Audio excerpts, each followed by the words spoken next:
So what is justice regarding non-humans at all within scientific use?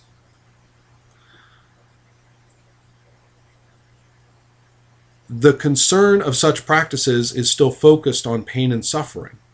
And complex as that's been, it's comparatively easy.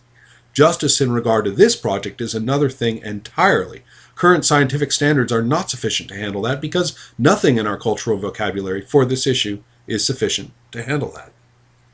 This isn't about whether the non-human subjects have rights. It's about us, because we have the power and the capability. The question is what we will or won't do, letting why remain the community quilt that it is rather than an arrived at truth. In that case, in this imaginary Moreau project, are the rats' rights being violated?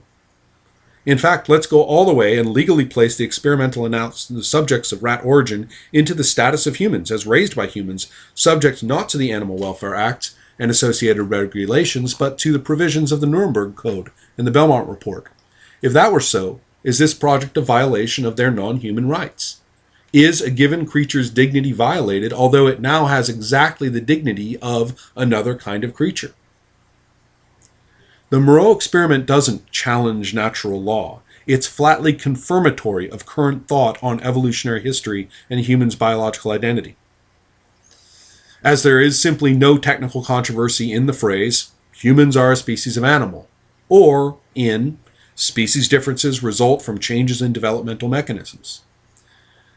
But just as nuclear transfer cloning disrupts nothing but the familiar timing of ordinary twins, and thus prompts a social and legal freakout regarding what family means, a Moreau project disrupts nothing but the familiar designation of ordinary species.